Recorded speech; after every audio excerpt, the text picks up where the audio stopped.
Chan!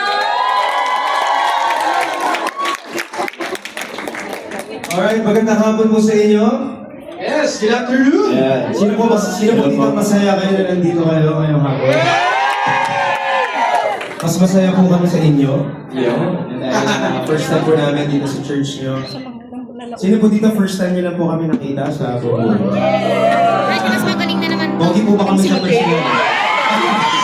Mas magaling to, kumit na pala siya. Oo, kumit na. Masyado nyo lang kami binobola. Kilala mo yan din. Meron po bang mga taga-Bulacan dito? Meron? Pampanga. Ayun. Pag po maingay, hindi ka Pampanga talaga. Magagalan. Kakanta na ba tayo? Mag-share na po kami. Una, nagpapasalamat po kami sa inyo for giving us an opportunity to spend time with you today. We feel so at home dahil inayari niyo po kami pong apat ay nagsimula bilang volunteer sa church.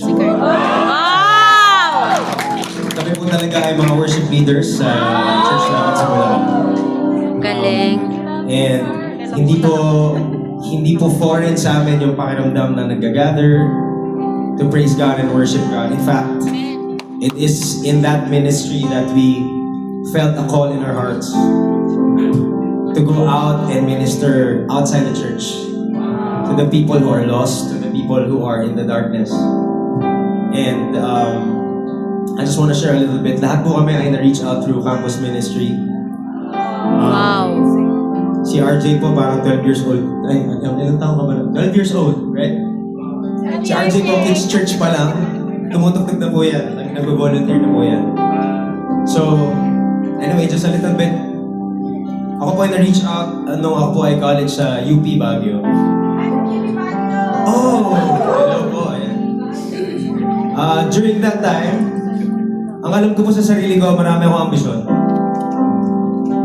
Pero during that time, ang feeling ko, kailangan kong i-downgrade yung pangarap ko kasi limited lang yung capacity ng pamilya ko at ng influence ko. But it is through the church that I was taught to believe God for greater things. Amen.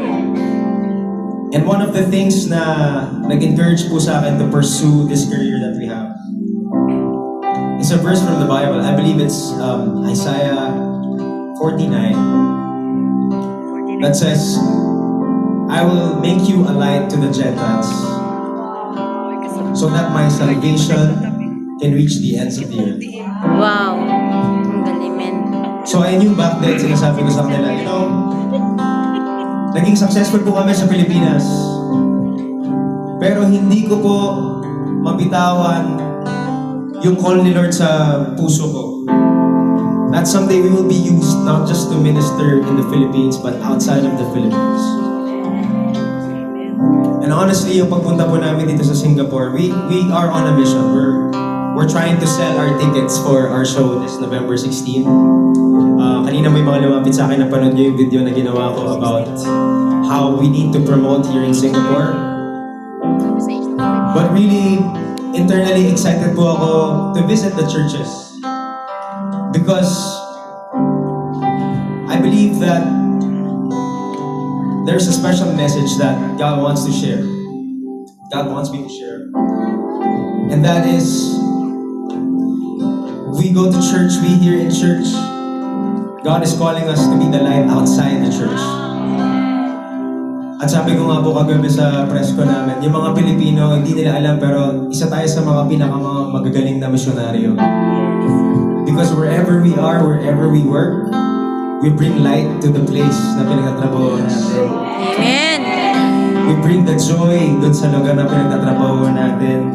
We show people how to work hard and how to be excellent.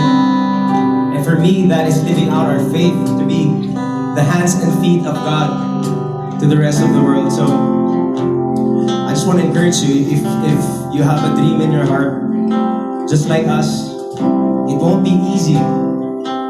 But if God is with us, then no one can be against us. Amen. And if God is with us, if God says go for it, that God will take care of every challenge. God will fight for us. And He will be faithful. So, with that, we'd like to invite you all if you want to spend your Sunday afternoon this coming November 16, we're gonna be having a show, but it's more than just a performance. It's really a testament of God's faithfulness. Na ito mga simpleng bata na galing sa Bulacan, nangako ang Diyos sa mga yan na balang araw magpe-perform sila internationally. Amen. At kasama po kayo, sabay-sabay natin yayakapin ang katuparan ng pangako na yan. Amen. So, we want to share you the song. Napaka-ironic po dahil ang title po ng song na to ay Hindi Tayo Pwede.